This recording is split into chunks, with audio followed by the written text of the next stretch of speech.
Okay. Okay. Hi, everybody. Hi, all. This is John Bishop, and I am here with my dear friend, Dr. Nancy Flournoy. I got to know Aunt Nancy because Nancy was actually on the board of the Northwest Ballet Theater that I ran for 21 years until pandemic kind of came along, and we decided we couldn't continue with that. So, but during the time that Nancy was on the board, she was a big supporter. And then Nancy, what happened after that? So I'm going to turn that over. I saw John, and I hadn't seen John and Miyako for the whole summer. And I saw him walking down the street, and I was just stunned by how much younger they looked. And so it was just a few minutes. We got to talking about the pain my husband had in his hands for 2 years running, and nobody had been able to do anything or diagnose anything. And John had us both signed up in no time, and tried the round the clock thing with the ice wave. And in 30 seconds, the pain was gone. And, that was the beginning. So that was my introduction to LifeWave. I will say that I'm very happy today because I just turned 75. And you may notice, you may notice, depending on which way I look, I have it looks like a scar, but this is actually part of a big detox process I went through last fall, where a diving accident that I'd had when I was 10 years old had left my bones all in different places. Anyway, this big release of the bones and this big blob of whatever it is came out of my bones. Anyway, people that take LifeWave products are supposed to have these nice clean faces, and mine is now cleaning up from that. But if you look real carefully, it makes an absolutely sharp right angle, which is the exact imprint of the diving board that I hit when I was 10 years old. So I'll just say that in case, people are wondering what's going on. Okay, so now I want to begin my talk. I'm going to share my screen.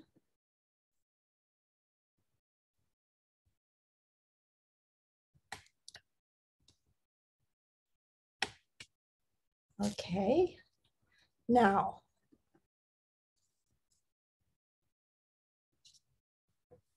so tonight we're talking about the Silent Night Patch. I'm a professor emerita from the University of Missouri. I've spent my life, my expertise is in biostatistics, clinical trials research. That is the statistical methods for clinical trials. So I've been in and around science for a long time.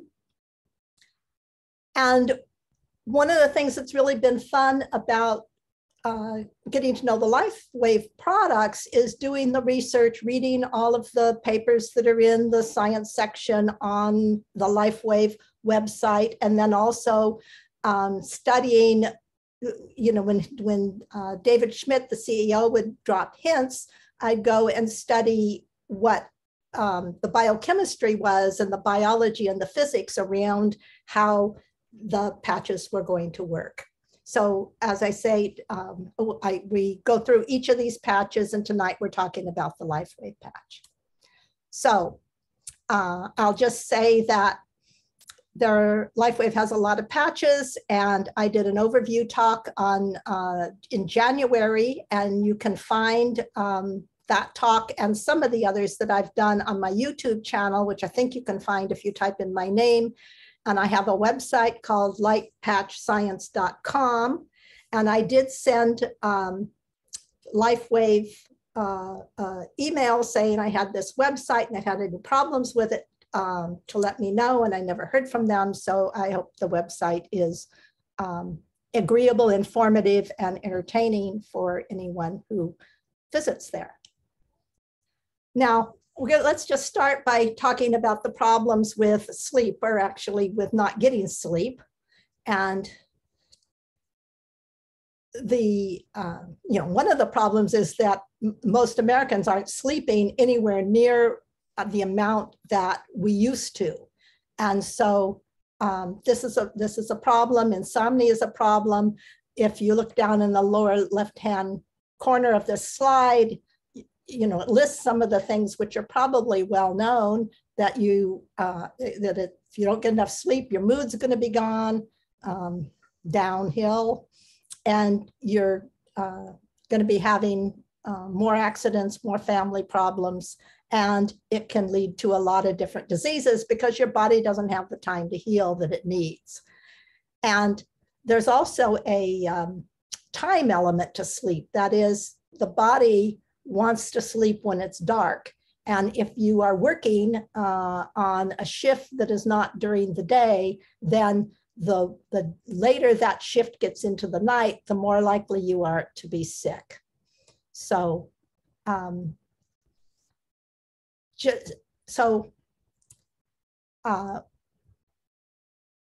going to talk a little bit. So the talk's divided into 3 parts.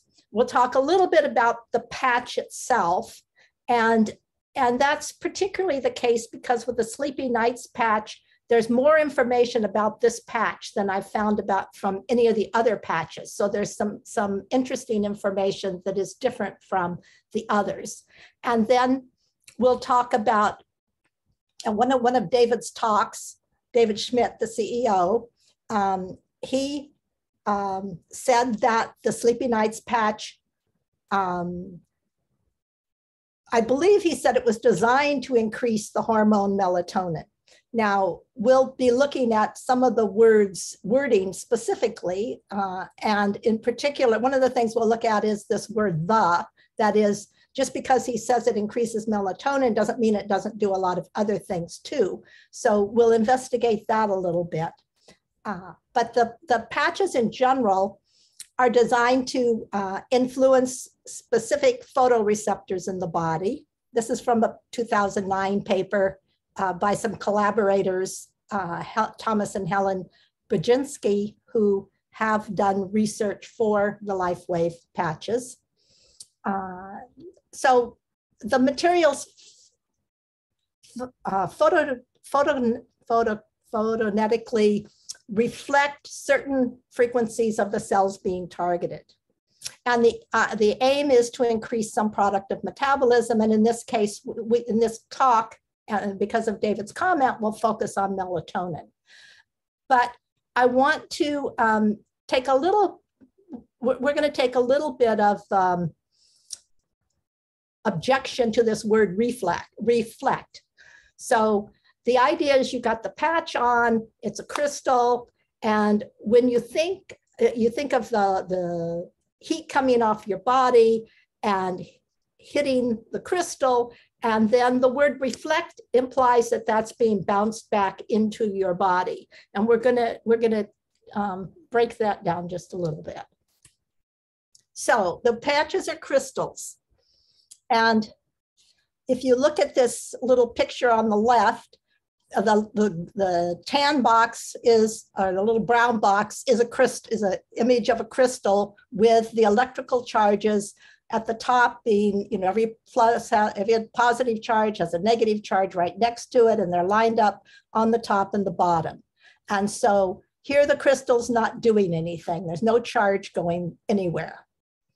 But if you apply physical force, then all the positive charges go to one side and all the negative charges go to the other side, and all of a sudden you're generating electricity. And that could be physical force, or it can be force, if you look up a little bit, it could be force from electricity. So in this scheme with the candle, you see the light, which could be the heat from your body, and the little battery here, think of the crystal. So the heat from your body heats up the crystal, and then you have this same kind of separation of the positive charges and the negative charges, and you're getting electricity.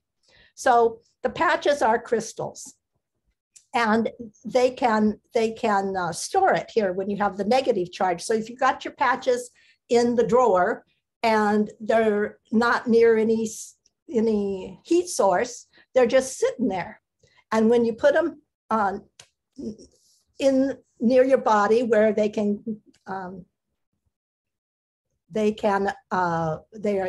feel your heat, your own body heat, then they go into action. So the frequencies that we're talking about being effective here are just really low nanometers. And the reason that, well, so when they say reflect, so there's one thing here is that the material in the crystal, well, let's look at the next slide with respect to this question of whether they're reflecting.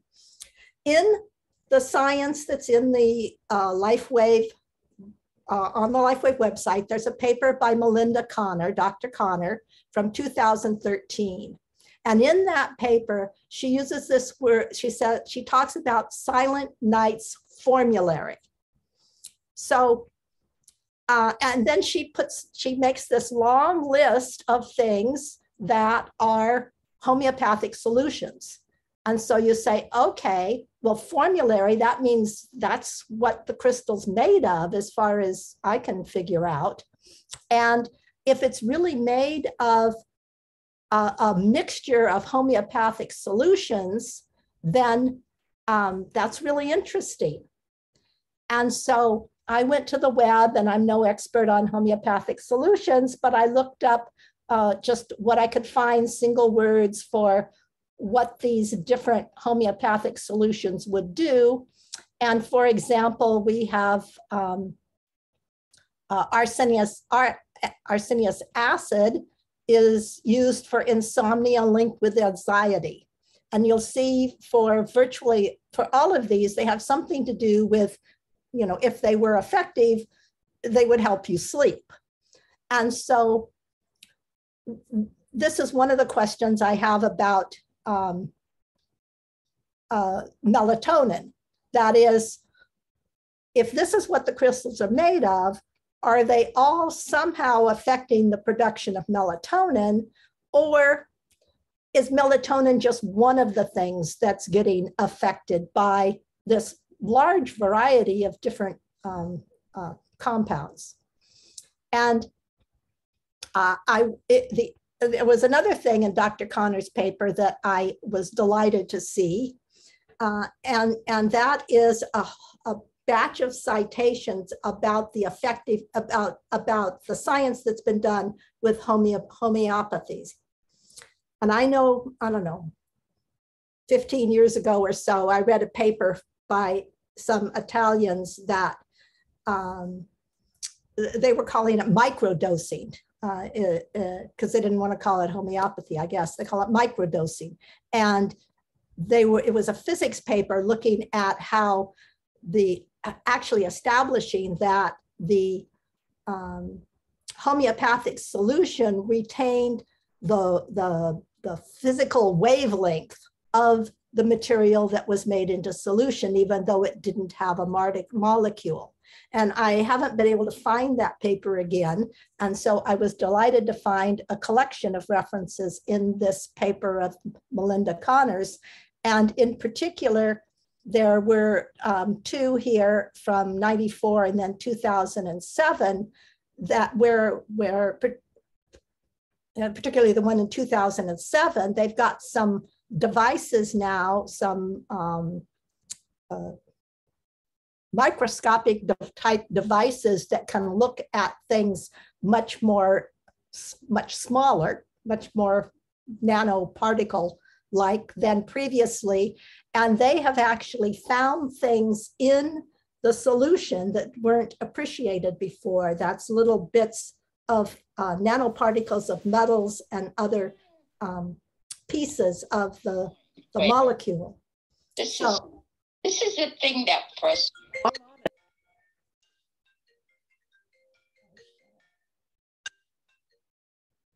Excuse me. So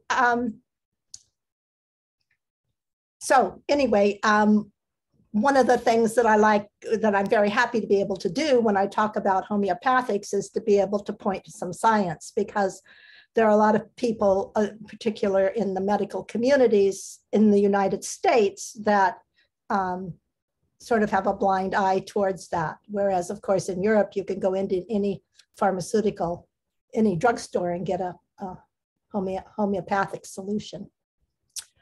So a couple things that are established by research that's been done is that the crystals will increase the electrical conductivity of acupuncture points. And that's another place where it's nice to have a list of references that in fact will document that that energy is sucked up by the whirling vertices or vortex of energy that is at an acupuncture point, and things will be sucked in there and then distributed kind of like a superhighway system through the meridian system. And David often, so David Schmidt will mention the acupuncture points a lot, and recommends that the patches be placed on the points often, because in fact that does aid their distribution, the electrical distribution. But he also talks about the electrical conductivity through connective tissue. And there's research supporting that, that collagen, just below your outer skin level, will actually function like, almost like the crystals, and energy can be transmitted through them. Because remember, we're going to get this signal from the patch, and it's put on your skin, and if it's going to increase melatonin in particular, it's got to get from that point to your brain somehow to be effective. So melatonin is a hormone. So let's just remind ourselves what a hormone is. So the hormone is actually a chemical messenger, and it's going to chemical messengers, they go around telling your body what to do. And in particular, they coordinate your organs so that things are working together. Hormones are produced by glands. These are glands that are lit up in the picture of this little person here. And you have adrenal glands, and you have glands kind of spread all through your body. Melatonin is produced in the pituitary gland, so we'll see that in a minute.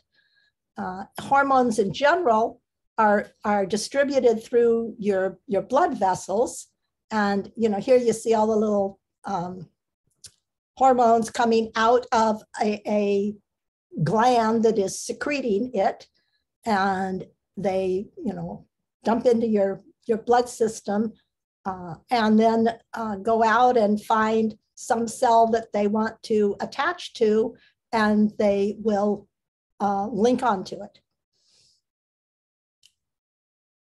So melatonin, as I said, is secreted by the pineal gland. And in normal circumstances, it does that at night.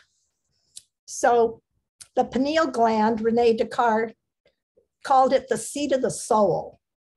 And it turns out that this gland right above the brain stem in the middle of the brain, its main function is to take light and to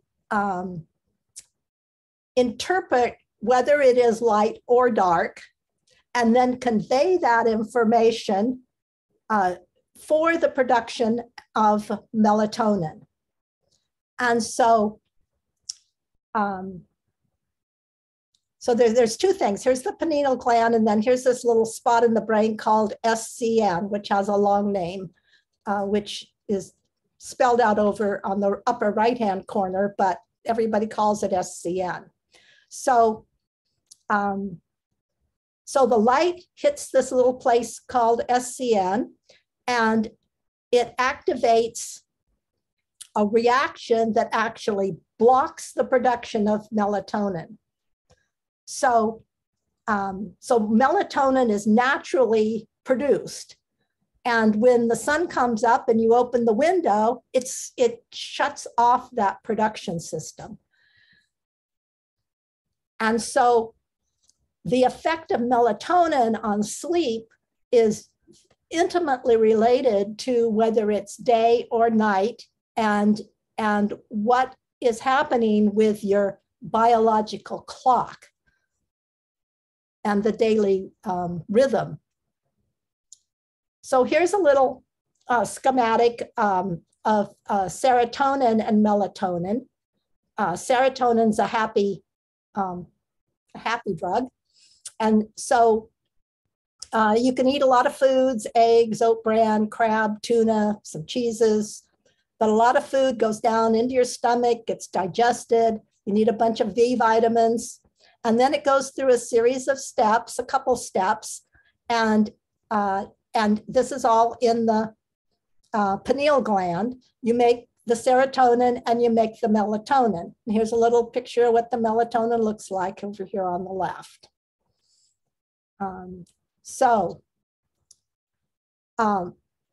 Here's the pineal gland, and the melatonin comes out of it directly. It's like broadcast out and dumped right into your blood system, and also into the central spinal fluid. But the point is, it's not stored. It's not like you keep any around. So it's only got a half-life of about 40 minutes in men, in man, women and men, humans. So, you know, that's kind of the lag time in. You wake up, you're a little sleepy. You know, it takes you a little while for the melatonin to go away. You wake up with the light in your eyes, and then it will go away. Another point is that it goes freely across your cell membranes and in and out of the nucleus. So it's a tiny, tiny little molecule. And then when it's time to get rid of it, it's metabolized in the liver. So that's another reason, of course, you need to sleep, is because that's when your liver does most of the cleanup work and works heavily for you. And if you're not getting your sleep, your body's piling up with garbage. So the melatonin's going out and it's looking for cells that have these little receptors on it, the little lock key thing that they're going to connect to. And receptors have been found in the brain, the immune system, the gonads, the kidneys, and the cardiovascular system. And it's still being heavily researched, so the list could get longer. So in the brain, we see that it has receptors for melatonin in this little piece of the brain called the SCN. And it is in the SCN that we have the genes, the genetic component that makes our daily clock run. And so, so there's a word down here that I had to look up. It's central clock, independent of the SCN, can be entrained by food availability, temperature variations, forced activity, etc. So what's the word entrained mean? Well, we've got things going up and down on a daily basis, and entrained means that they start working together, they synchronize. And of course, this goes back with the definition of what was the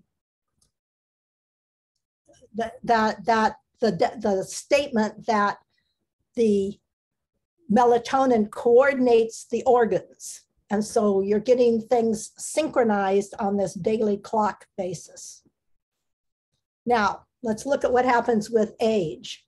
So on the y-axis here, we have melatonin, and it increases, it peaks before puberty. By the time you hit puberty, it's already on the way down, and then it declines. I mean, it went up fast, but it's not declining all that slowly. And I have another graph that shows the x-axis on the next slide. But you can see that by the time, I'm 75, so I'm down in this range with what looks like nothing. So it turns out, of course, that it's not just melatonin that decreases with age, it's all the hormones. And this slide shows you several of them. The one here that peaks early, that's melatonin and drops off. And in this graph, it actually goes down to 0, whereas the other one cut it off where melatonin stopped. So we see one here that is actually worse, and it is in terms of being lower when you're older, and that's estrogen. So estrogen's pretty well gone. One needs to pay attention to all the hormones, and you certainly want them to be synchronized and working well together. Now, this slide tells you about melatonin over the course of the day. And so it starts, so here we start at 12 noon. And as the day wears on, the melatonin production increases, peaks in the middle of the night, goes up more slowly than it drops down pretty quickly in the morning, and then is down to your daily level. So it's thought that the melatonin secretion actually regulates the circadian rhythm. And by that, we mean all the activity of the organs that are happening on a 24-hour basis. And that they're doing this not by promoting the sleep activity, but by inhibiting things that would get in the way of the clock that's in this SCN part of the brain. Now, just to look at essentially the same graph, but in a different perspective, we have the dark green here is melatonin now going up at night, and then up at night and down during the day. This clock goes from about 2 o'clock to 2 o'clock.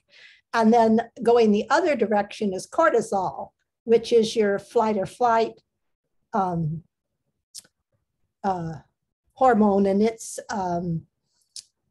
it's what you want to get up and get you boosted and going for the day. And so it shows how they go in alternating time period. And also with the sun and the moon here, sort of to emphasize that I live in Bellingham, and in Bellingham, our days are certainly longer than more than 12 hours now. And as the day gets longer, it'll be such that, it'll be light at 4 o'clock in the morning, it'll be light till after 10, not too long from now. And I had to learn when I moved up here that you have to be willing to go to bed when it gets while it's still light, or else you end up totally sleep deprived, and it isn't very nice. So I think I have this written on the next slide. No, I don't. Okay. So a lot of the research that one runs into when one's trying to follow up on leads that David Schmidt gives is physics literature and biophysics literature as opposed to medical literature. And so this search took me here to finding this reference to the circadian clock, which called it a biochemical oscillator. So I liked that reference because it brings us, it's more the physics reference, and it's more the vibrating nature of electricity and of the biophysical part of the human body as opposed to the chemical part of the human body. So this is a slide that I used when I talked about the Eon patch, and it'll come up here in this context. Well, in particular, one of the things that is shown in the research on the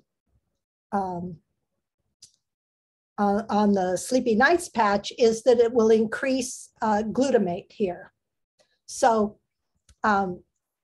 so this slide is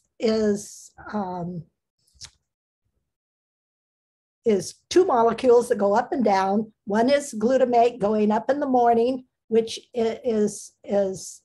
helps you get up and get to speed and go.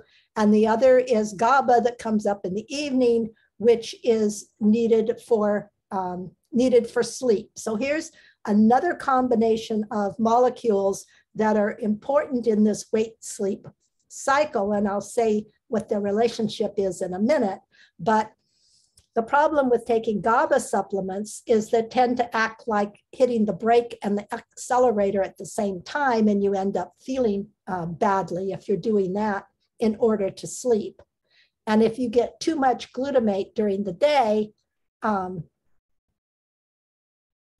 not enough GABA to bring it down when it gets to be evening, then that's one of the symptoms of PTSD. So we'll, as I say, come back to this in the context of melatonin in a minute. Okay, so here is the comment I made before about the biochemical oscillator. And I've got this little picture. This is this SCN, this little piece of the brain that's interpreting the light and the dark coming in. And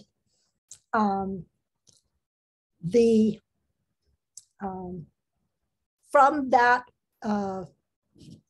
part of the brain comes signals down here, a couple of steps.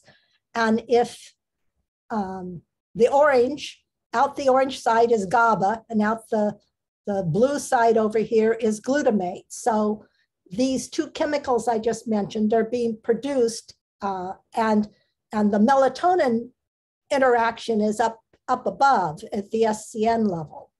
So over here from the GABA section, we have the neurons promoting sleep. And over on the other side, with the glutamate, we have a whole big interplay that's controlling chemicals that are related to actually functioning during the day. And so the melatonin is really the super control over those two chemicals that we talked about, again, in the context of the Eon patch previously.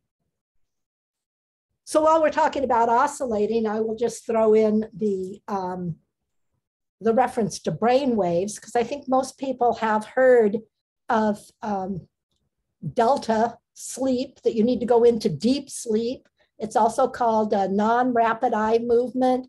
And the more modern term seems to be slow wave sleep, because you can see the wave is nice and long here. And this is what you really need for healing, as opposed to gamma, which is a little bit too fragmented and stressed. I mean, unless you're really running from the tiger. Beta is that's for those of you who have, your brain got stuck on analyzing things and you can't turn it off. You go over the same menu over and over again, then you're stuck in beta. Alpha is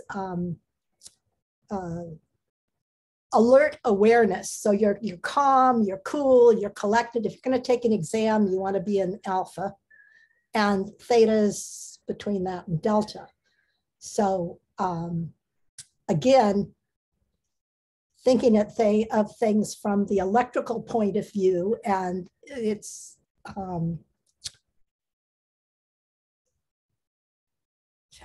interesting to try and put the electrical point of view together with the chemical review.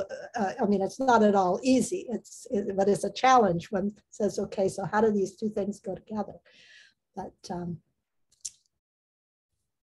there are lots of things to learn yet.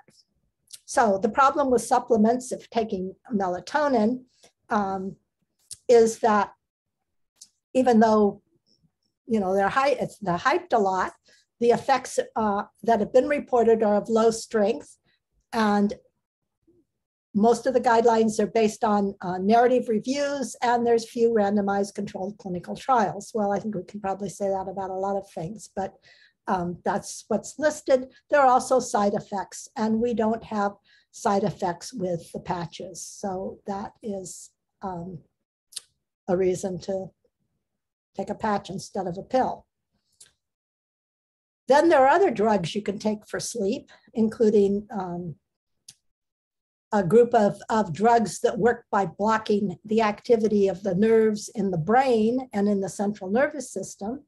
And they interfere with sleep, even though you're taking them for sleepiness. There's antidepressive drugs, and they have undesirable effects when they're used to treat insomnia as opposed to in treat depression. And then if you're taking these drugs for sleep, you can have, again, negative side effects. So if your goal is sleeping, sleepy nights is definitely a good thing to do. Now, I'm probably running long on time. So all I want to say here is that that melatonin itself does things other than everything we just talked about in the connection with sleep. So it's involved in the vascular system, metabolism, cancer, immunity. It's involved in a lot of things, and I don't know exactly how well it's studied in all of those things, but we're just seeing part of the story on melatonin, and in particular, it's involved in signaling the cells to repair and to protect themselves from UV radiation. I know UV radiation is one of the things that David Schmidt often talks about, that, you know, we're going around now with 5G like we're got our head in a microwave, I think is the way he put it. So this is definitely needed. It activates the death genes. They're the ones that go around and find all the, you know, things that are damaged, or if they're activated, then the process of cleaning up damaged and old materials in your body goes to work. It will activate the survival of genes in other circumstances where you want them to survive. It protects against oxidative stress and has other antioxidant properties. So now we're going to turn to the research that's actually been done on the silent night patches, and there's only 2 studies. So and don't look at that 58 because we only got a few more slides to do for getting tired. But there are 2 studies in the LifeWave on the LifeWave website. One's by Norman Shealy in 2011, and one by, that I quoted already, from Melinda Connor and her collaborator, Dr. Checkoff, in 2013. So we'll see, you know, one thing is to know how things would work if they work as proclaimed, and the other is what's actually been shown. Well, I mean, I can skip ahead, and they actually show that melatonin gets increased. So we do know that. But this is some results from Melinda Connor and Checkoff's paper. And Dr. Connor is quite rigorous. She's got a whole battery of tests that she runs. So there's a large number of tests, which I've summarized here: hormonal, amino acid, neurotransmitter, gas discharge visualization, and then a whole battery of psychological tests. The kind of sad thing is that she's got an N of 5, so a lot of numbers and a few subjects, but there's still some interesting things to take away here. The things that are interesting that I'll say a little bit more about are the things that are highlighted in yellow. So the neurotransmitters, the results from this gas discharge visualization device, heart rate variability, and then some of the psychological test results. Now, so all of the tests are univariate. What's that mean? That means they're only analyzed one item at a time. And if everything was equal, then I know you've probably heard David Schmidt talk about, we look at significance as P being less than 0.05. Well, what's that mean? That means that if there was no difference going on, if there really was no effect, you would expect to get a false positive result. You'd come to a false positive conclusion 5% of the time. Well, you've done, I don't know how many, but say you did 100 tests. I think you did at least 100 different tests. If everything was equal, you would expect to get 5 positive results when there was really nothing going on. What makes the results of this study really exciting is that it's not like random results are positive. The results that are positive are all grouped. I mean, there's lots of tests here that I didn't highlight that showed nothing happening at all. And the things that are happening are in solid clusters. And that's good evidence for something really, really going on. So this is the neurotransmitter information. Here's a little picture of what it looks like for the information, the light, and the little to be going from the end of one cell, one nerve cell to the beginning of another. And I have it in 2 boxes. And the box on the left are all of the molecules that the neurotransmitters. Neurotransmitters are messengers, remember. So everything in this box was, quote, statistically significant, meaning, 5 out of 100, you would expect 5 out of 100 false positives. But these were significant for all of the things they measured, for most of the things they measured for all the time points, because they're doing this multiple times after patching. And so I put the things that are highlighted in red are not because they're more important, they're because they're things we've talked about in this talk already. So I don't mean to downplay the significance of the ones that we haven't discussed, but we discussed serotonin, which was the precursor of melatonin, and we discussed melatonin itself a lot. We focused on that, and GABA, which is downstream from melatonin there in regulating your circadian rhythm. So all of these things showed up as significant, together with a number of other things. And on the right-hand side, there's another list of neurotransmitters. And this is not to say they're not significant. This says they didn't find a significant change so they're going out to 7 days. And you can see here, if you look down, the non-significance, the non-significant findings end at day 4. So that means they were significant for 5, 6, 7. So this is like all of the neurotransmitters that she studied, and to have them all pop up with significant results is really impressive with a small sample size. It means you kind of had to hit the bullseye with every single subject. This is the gas discharge visualization. Now there's a couple slides here, and they're not as strong as, the results are not as strong as with the neurotransmitters. But I'll just mention them because they're suggestive, and because the sample size was so slow that they really could be, seriously doing something if one had a little bit more information. So just to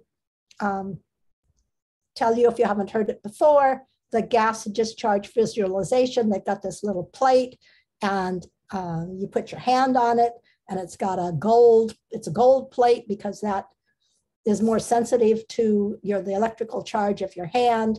And this little picture here shows what it looks like around a couple of your fingers. And so if the gas discharge looks like this around one finger, that's nice and normal. But if it looks all scattered and only halfway and jagged and not symmetric, then that is not good. And and then there's this whole computer system for mapping that to organs in your body, et cetera, et cetera. The little picture here of the leaf, this is what the gas discharge looks like if you're if a nice healthy leaf. It is by gas. Most of the gas they're talking about is just water, evaporating, which your body does in its natural as part of natural you're sweating when you just perspire. And of course, there could be other discharges that are coming out as well, as this big blob on my cheek would attest. So the other one that was suggestive is heart rate variability, and it was consistent with the beginnings of down-regulating stress parameters. Again, it would be really nice to have larger studies, which of course are very expensive, and the psychological tests were consistent with feeling better. So now I just got 2 slides and then we're finished. Norman Shealy, who well, is very famous in some communities. If you haven't heard of him, he's worth looking up. So he did a study with 20 subjects, and all of his subjects suffered from insomnia. And he asked them to start with the liver 3 site for acupuncture site for placing the patch. And then if it didn't work, he asked them to cycle through these others. And as soon as they got something that they thought was good, they'd stop and then use that patch site for the rest of the study. And they patched for 30 days at night and then completed this long list of questionnaires. So it was all, answered questions, but it's all with psychologically established testing for the purpose of evaluating sleep. And the results of his study were 80% of the participants improved their quality of sleep, 88% improved the length of sleep according to one test, and 72% improved the length of sleep based on a different test. And of those that came into the study, 9 of them were clinically depressed, and 7 of the 9 reduced their depression on that score. So that's pretty cool. I have some references. I have a disclaimer. The LifeWave patches are not intending to cure any disease, but they are trying to help your body give you a good night's sleep. And with that, I will thank you for joining me on this discovery journey. And I hope we can all heal while we learn. And you can find out more about me and some of the things that I've learned. And I have some of my talks on my website, like patchscience.com. And I think all of the PowerPoint presentations are there. And I'm updating them as I give new talks, or trying to get them updated. So with that, I can take a question or two if you're not totally worn out. I see there's some things in the chat. And then when we're finished, David would, when we're finished, those of you who want to leave can leave, and John would like to talk a little bit about the business for anyone that's interested in that. So why don't I go to the chat and stop sharing. Well, let me pursue what's in the chat. Yeah, thank you, Nancy. Wonderful. I have one question here from Rhonda. She says, so what does 5G do to the brainwaves? I have not looked that up yet. That's a good question. What does it do to the brainwaves? Good question. I mean, I have not really studied 5G, except I, paid attention to what David says. Well, for that it's very concerning. But I think he intends a product on it particularly. I think I wouldn't be surprised. We heard earlier today that he has a couple that are in the mill to come out, and he's been seriously concerned about seriously concerned about it, not just the brainwaves. I think, the whole body, the organs, et cetera, et cetera. So I have not researched it, but if it looks like he's coming out with a patch, I will. We worked with when we have either built or remodeled 3 houses and worked with a feng shui expert who, back in the 90s was saying, don't use a microwave. And so now he's saying, he's given up on that because everybody's using a microwave, whether he says it or not. And then David comes along and it says it's like, there was some patch that Dave, there was some patch that they used to have that was for radiation protection. And I can't remember the talk that David was giving when he talked about that, but somebody asked him, why did you take it off the market? And he was saying because that was, that it was effective when you had, like your phone hooked to you just had one source, but now it's like all around and you can't get out of it. And there needed to be a different solution. And so I think he's going to come up with something that will surprise us all. And I'll put looking that up on the list of things to do. So. Okay, thanks, Nancy. So the next question we have from Zariah, the diverse patches have different frequencies. And if one is listening to a frequency that is 528 Hertz, does it affect the patch? So say the first part of that again. Yeah, do the device, I guess the different patches have different frequencies, yes. That's true. And if one is listening to a frequency that is 528 Hertz, for example, does it affect the patch? So I think not. I mean, I can't say for sure. I mean, these are all questions that would be nice to hear David comment on. But, that when I first was imagining the patch reflecting the frequency, like it was like a mirror, it's going over and bouncing off, then I was trying to imagine how do they pull out just the frequencies they want to send back and not just send back what you sent out. Right. And my mind was trying to get around that image. And then I, learned more about crystals and the fact that they store energy, and it all comes down to the positive and negative charges. So it was really this patch where we have this information that the crystal, unless I'm misinterpreting what Melinda Connor said, the crystal is made of the homeopathic solutions. So it's the wavelength. So if I'm correct, it's the wavelength of those things in the patch that's going to get reflected back. And our body that's sending out a signal is simply being used as an energy source. And I've heard David talk about that some ways too. He talks about it being the engine that runs the system. And so I think that it does not, I think what we're sending out is not important. That's going to be taken and then used to send back to us what is intended. Okay. Great. So Rhonda asked, since this is being recorded, will those of us who were late and accessing the meeting have an opportunity to see the whole video at another time? And I just put yes, it's going to be, Nancy, we record it and then she has it, she's putting it on YouTube, but also on her website at lightpatchscience.com.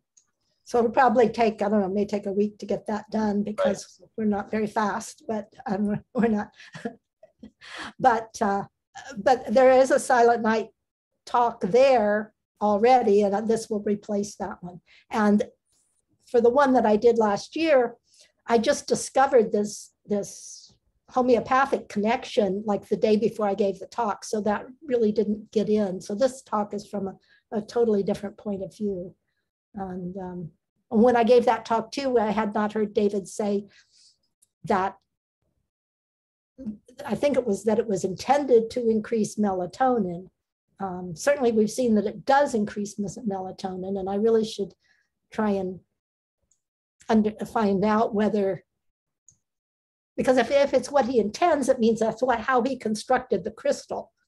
If it's a result, then it's a general result of all of those solutions, which that could be, it could be one of many, many things. So I don't know whether it really was the focus of the patch or not. And I didn't even know to look to focus on melatonin in the last talk. I focused on all the things related to sleep that I could look at. So anyway. This is a great question. Is gas discharge visualization the same thing as an aura? Like, I guess talking about the energy field. No, it's not. It's not. It's literally measuring essentially the water vapor. It is the modern extension of Kirlian photography, done with fancier computer system, more precise measures or whatever. But they're literally So as I said, it's done with the hand on the plate, and then the extrapolation that they do to how well different organs are working is from I've never seen anybody say this exactly, but looking at the figures that they go, it's like a reflexology chart, that from the way each of your fingers is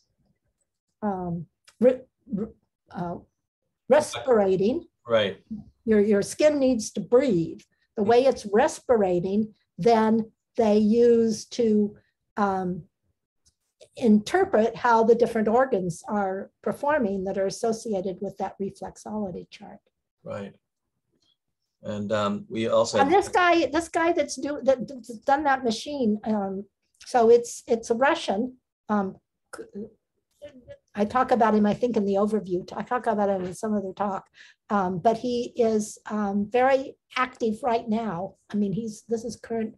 His machine is, well, I don't know, it's probably 20 years old or something, and it's used. It's got medical device approvals in Europe and not in the United States.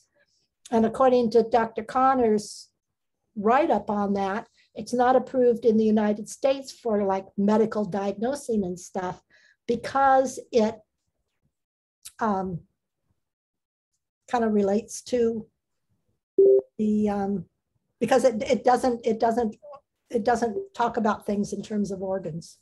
It talks about them in terms of your fingers. Yeah. Well, these are great questions. Let's take one more. Are there patches for the endocrine system? Yeah. Okay, so I don't want to get this wrong, but I think nirvana. Mm-hmm. I mean, nirvana is definitely related to the hormone system, and I was actually going to do the nirvana patch next. So my talks here are Fridays, the first Friday and the third Friday of the month at 6 o'clock, and the next one will be the nirvana patch. Great. I hope everybody can make that one. I'm really interested. I've been using the nirvana patch for quite a while now, and I really feel that it's one of the less talked about patches, but it has some really deep things about it. So really looking forward to Nancy's webinar on that. So with that, let me stop sharing. I didn't. Yeah, that would be good. Okay, thanks everybody. Anybody want to unmute? Otherwise, I'm going to respect everybody's time. If anybody does want to stay on, if they have some questions that they'd like to ask me about kind of the, whatever you want to call it, the business side or the affiliate side of LifeWave, then please stay on. Otherwise, thank you very much. You've been a great audience. Thank you all. Put the nirvana patch. What about it? Where should we put the nirvana patch for the endocrine system? Oh, Well, I mean, I use the third, I usually do it at night and put it on the third eye or the back of my neck, or, I mean, those are kind of my standard parts just because I'm too lazy to learn more about the acupuncture system. And those are good sites. But I think I heard David say that it works through the brain, which of course the signals for all these other things go through the brain. And when he's talked, so a lot of the patches you can wear, you know, if they're system wide, you patch, you know, the back of the neck or under the belly, etc., or down on your legs. You know, you can move them around, but the ones like carnosine, and I believe nirvana too, I try to keep it close to my head. Okay. And I will verify that one way or another, try to before the talk on the next talk. I found a great book that all the acupuncture points, and the thing that I learned is the bladder meridian has an associated target for almost everything. And that's why the way they're telling you to place the patches, they're trying to hit the most. Well, right, that's where that SP6. You said to put on the right liver 3. So the right liver 3 is right here, down on the ankle. Right. Oh yeah, yeah. And there's other I mean, he uses that spot. That spot shows up in a number of the patch placement positions. Right. But I'm just now starting to learn a little bit about acupuncture points and meridians. So it's good. Well, come to the talks and you can contribute that, because Yeah, that's great. Thanks, Rhonda. That's good.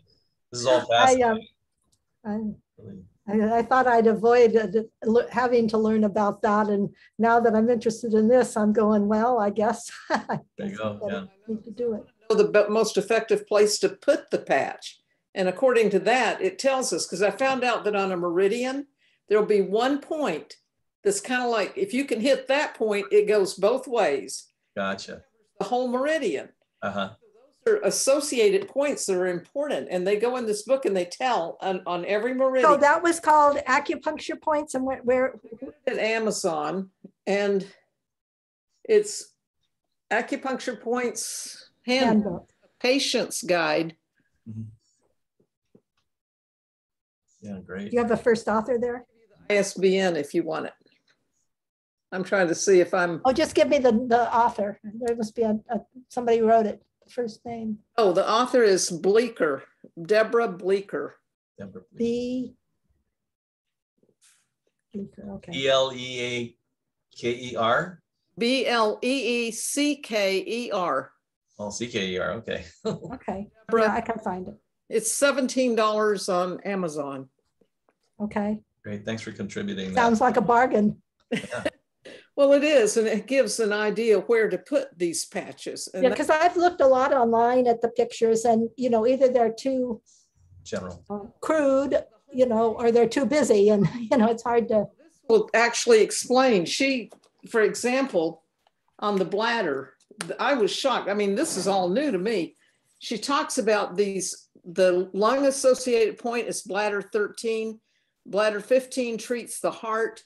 Then she goes down. This is just on the bladder.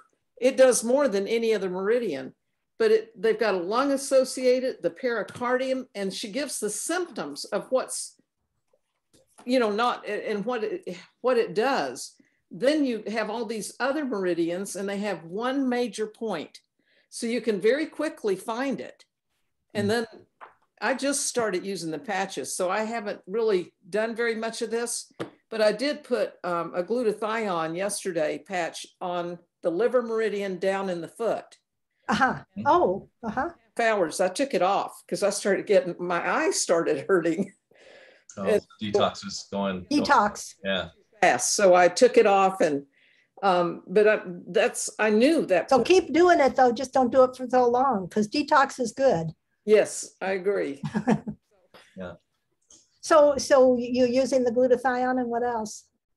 Well, I'm doing X39, X49. I have Nirvana, which I haven't tried yet, but I'm going to after hearing you.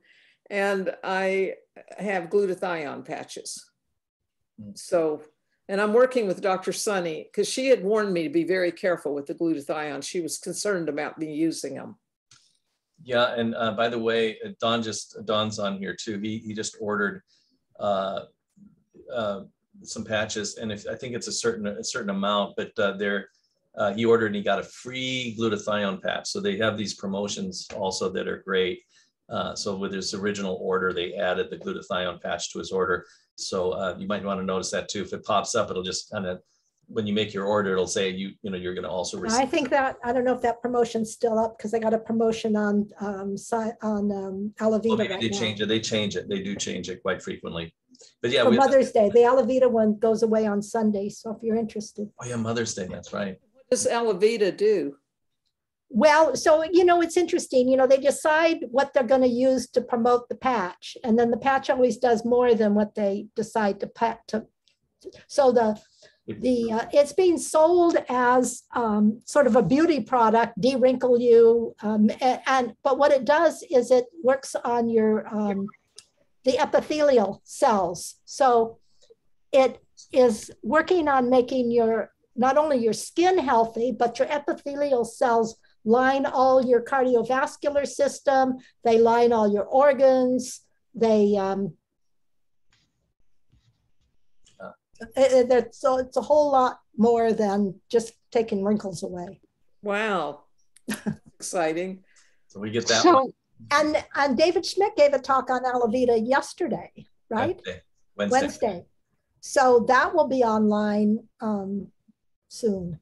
So do we find that on YouTube, or does he have a website? I Well, would suggest that also that everybody, if you aren't getting regular newsletters from LifeWave, because sometimes when we enroll, we don't check that box. You can just call the company, call that 866 number, and say, please put me on your email list with this email, so that you'll always get those newsletters, and they'll always have the promotions. They'll have the latest. Well, they've gotten now to sending out one a month, right?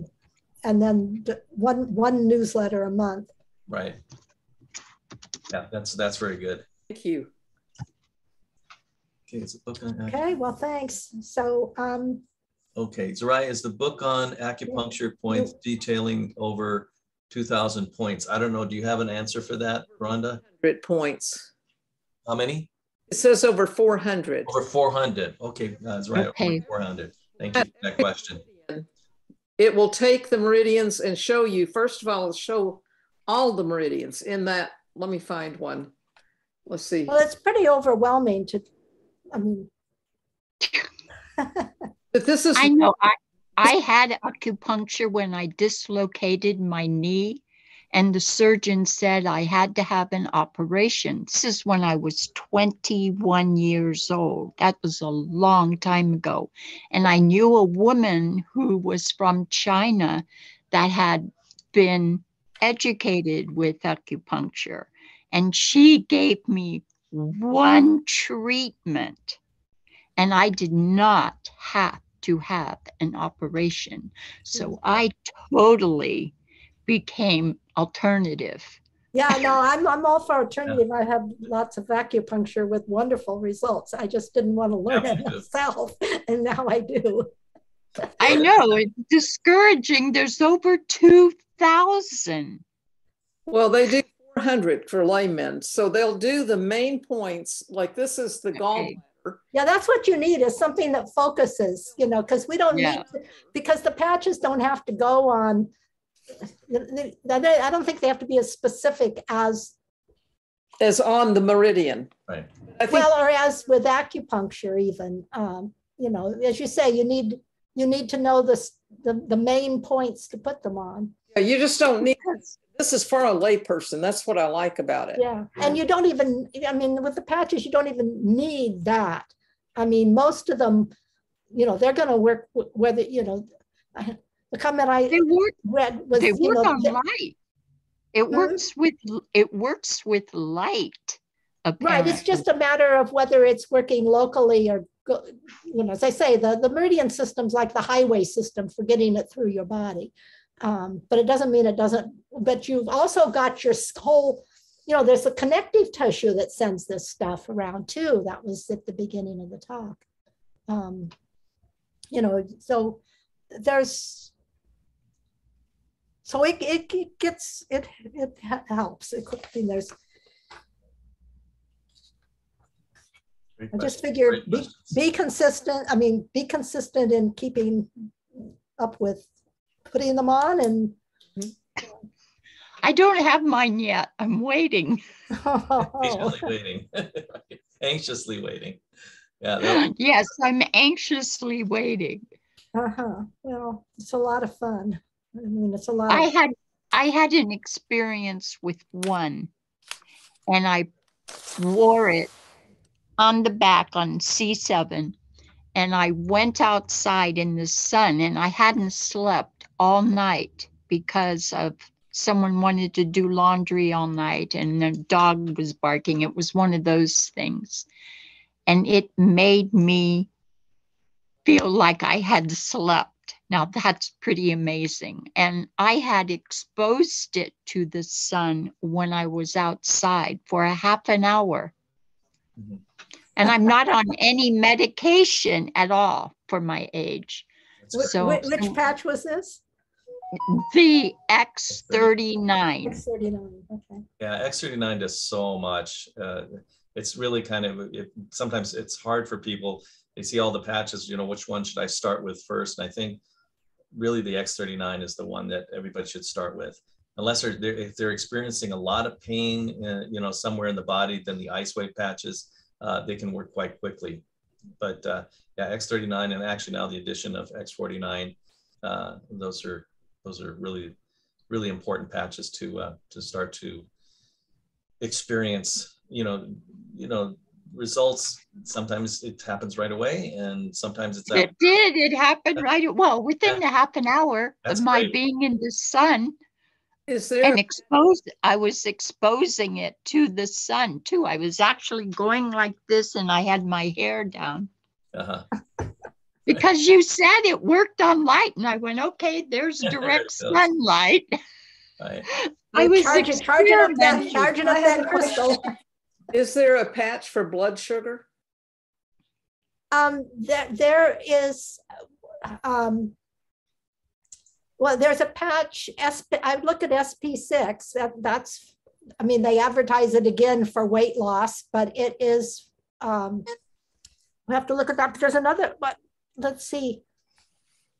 This patch. The Silent Night patch, there was on one of the slides that I probably went to, I didn't want to get into it, so I didn't, the one where I didn't get into it, where it said, these are the things that it can affect. Diabetes and food regulation is part of what is affected by melatonin. Okay. So right. Do they have any kind of literature where they tell you this patch is I know that they can't claim healing, but do they have like a chart or something that you can go by? I mean, how? No, they're very careful not to try and indicate anything that has to do with disease. So it's just real clear. So how does a person then know what to buy or what to try? I mean, or you talk to people like we're doing. Yeah, I think this is good, is to have these webinars. And also there's a science section on the website. So that's in your back office, and you can. But it's really a lot. I mean, I've been going through it now for a year and a half, pretty intensely. It's hard to work through. Right. But if you can narrow it down to the main points like Nancy covered today, then you can get a pretty good idea. And then you just basically it's just trying it. It's trying it, see if it works. And nice thing is that. But if you can describe symptoms, like just was done with the food management, chances are one of us or somebody that's been studying the patches can guide you to one. And that's the thing about the X39 and the X49 is, David keeps trying to get more, I'd say, elemental, because, if you're stimulating the production of stem cells, then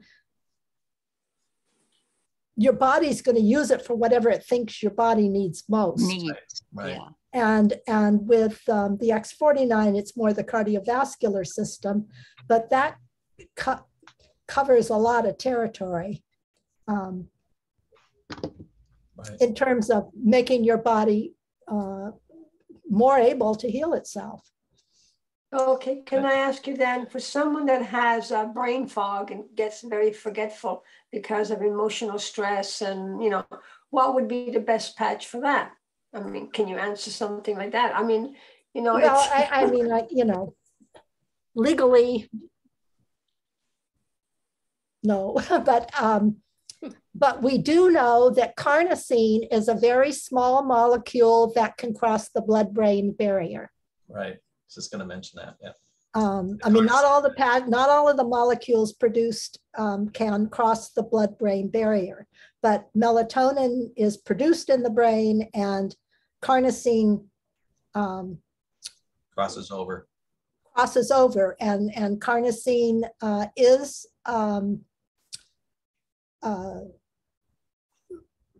does work on the nervous system. So then you just have to try it. I mean, so I have to try what? Which carnosine. Carnosine. I would recommend the carnosine patch for that. I would try the carnosine. Yep. Carnosine patch.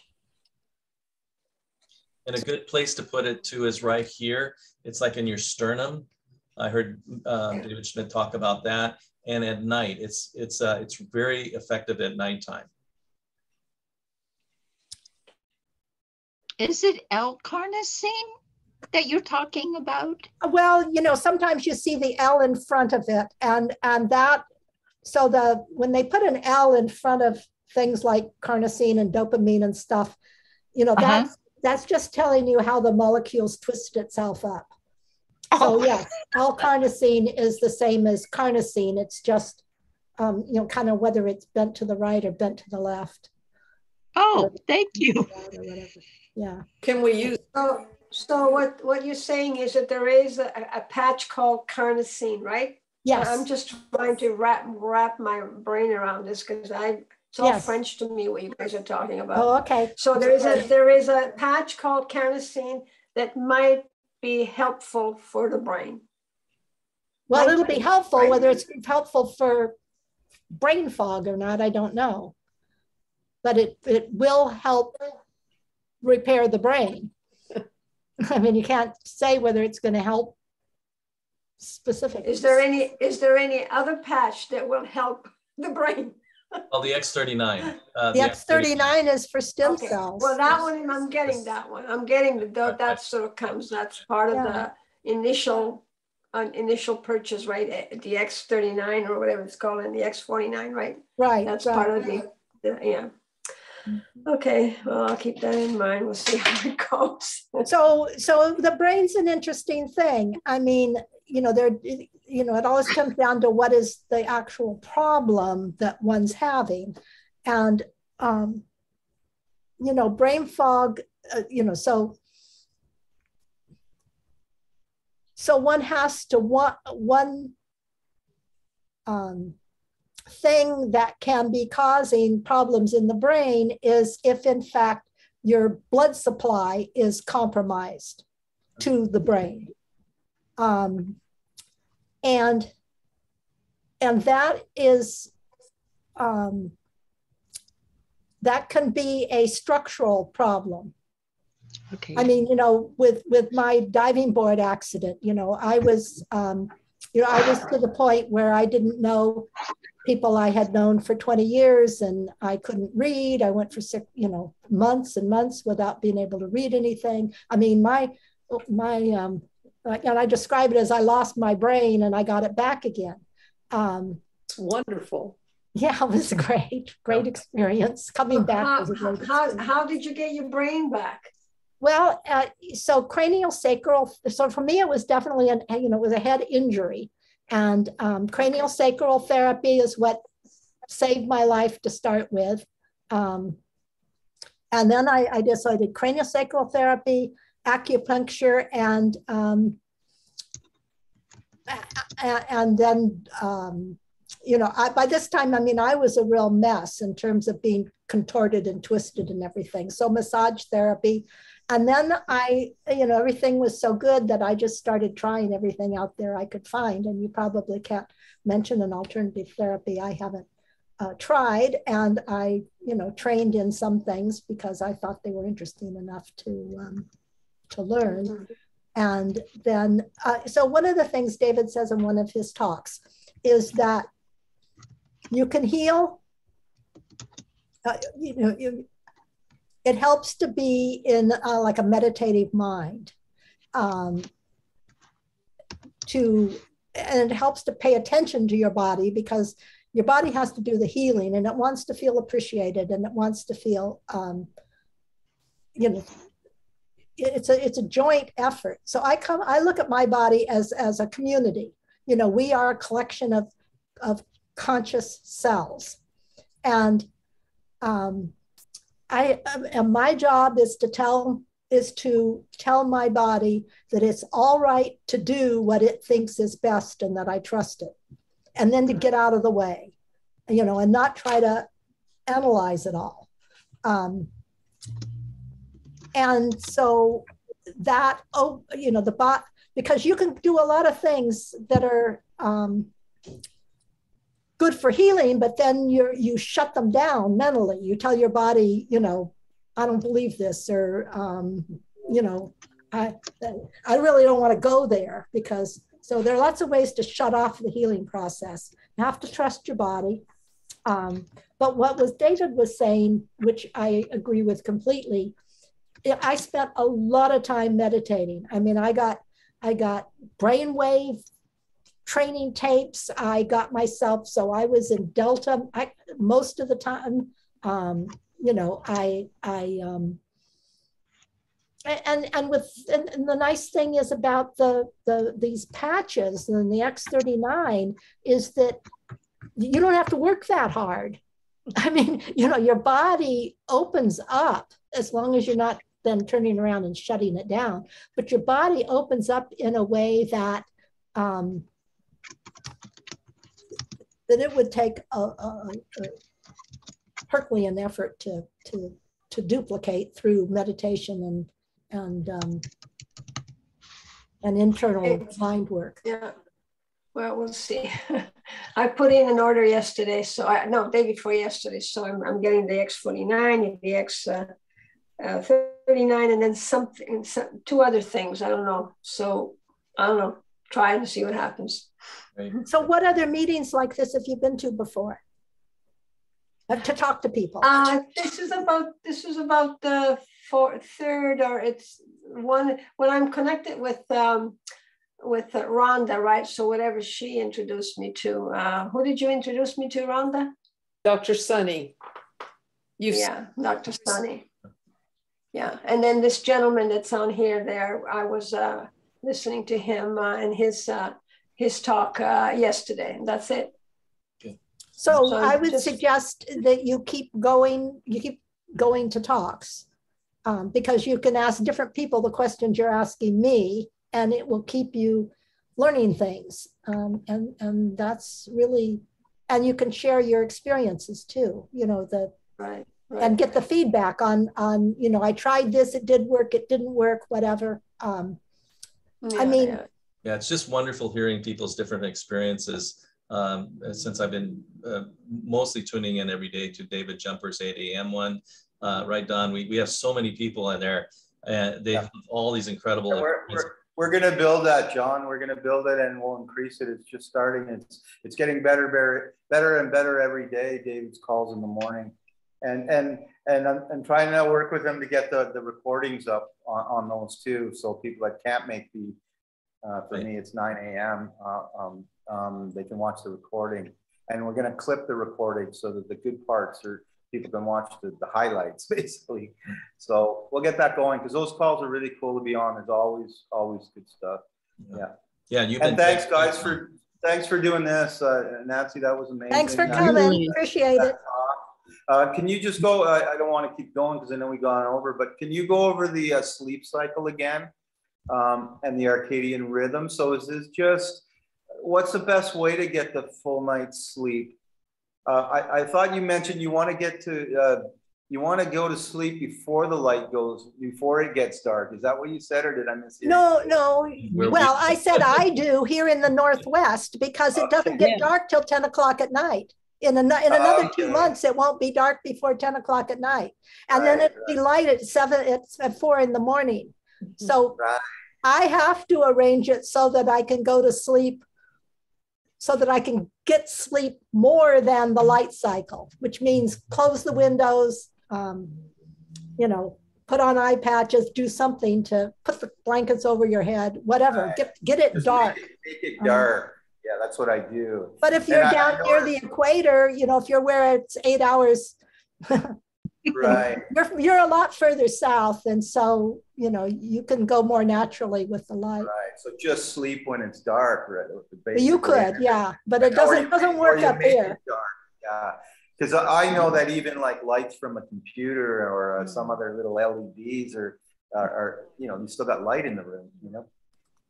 So. Are you kidding?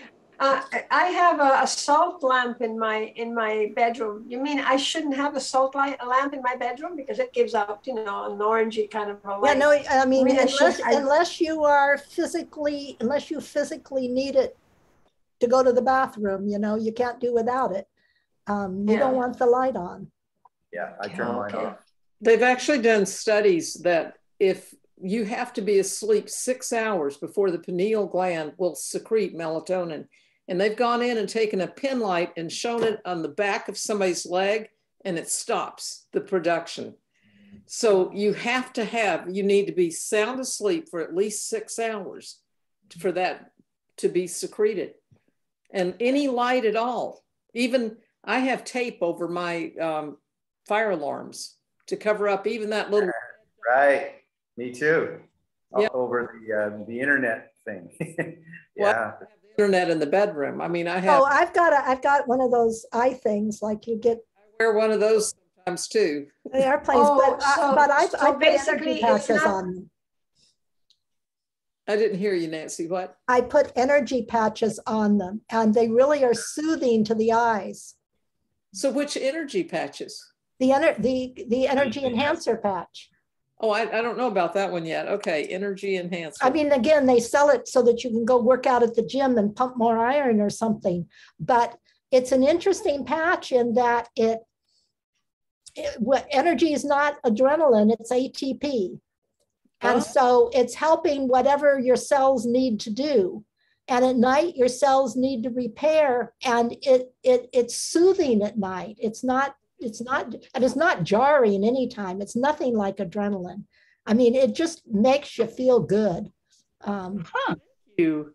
Yeah. Right. And ATP patches. I've also had amazing sleep with the X39 patches. It's unbelievable. Like I've always slept really well my whole life. I never have a problem falling asleep. That's not an issue. But waking up tired after 8 hours of sleep or 10 hours of sleep, that's crazy. That doesn't happen anymore after using the X39. It's amazing that I wake up energized. You know? And that's the way it should be, I think. Yeah, right. Me too. Same experience, Don. Yeah. And a lot of people will wake up around 3 o'clock in the morning or something and then get up. I know when I was much younger, I would do that. I would get up and work for a few hours and then go back to bed. Yeah, I do that. Well, you got to be careful because that 3 to 5 o'clock in the morning time is the time your liver is the most productive. So if I do wake up at 3 o'clock in the morning because my husband got up or something, you know, whatever, I lie in bed with my eyes shut. You know, it's a time for me and my body to do whatever, but I do not get out of bed. Okay. Mm-hmm. I won't. Good point. And just one more quick question is, we could talk about this stuff all night, but what about testosterone, Nancy, because a customer asked me that specifically, increasing testosterone. I have to refresh my memory. I have seen it. Okay, me too. I've seen it too. I was wondering if you knew because.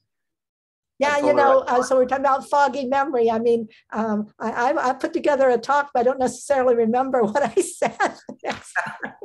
Not to remember. I got that specific question, so I have to do some research and find out now if we can.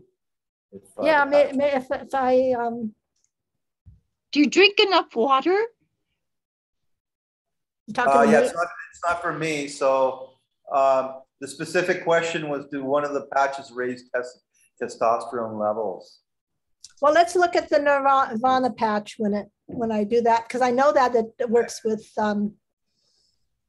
Yeah, and I remember hearing something, and I remember seeing a video on that specifically. David's talked about that. It was like it was real important to him. Yeah, yeah, I remember that. I just can't remember where or what it was. So yeah. He went on and on about testosterone in one of them. He did.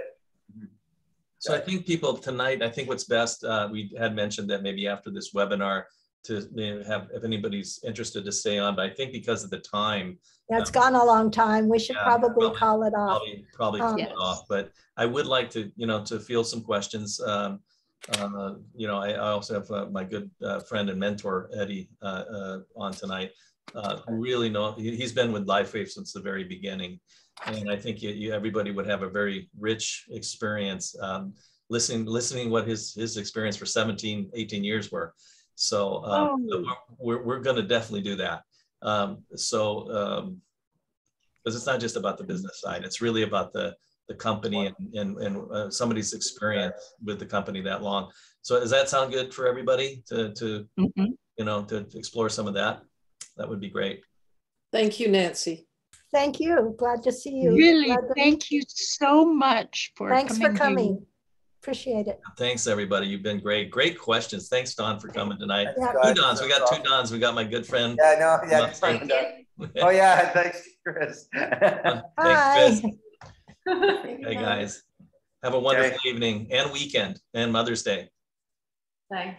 Hey, Happy Mother's bye. Day, ladies. Bye, Nancy. You can shut us down, John. Okay, here we go. 3, 2, 1.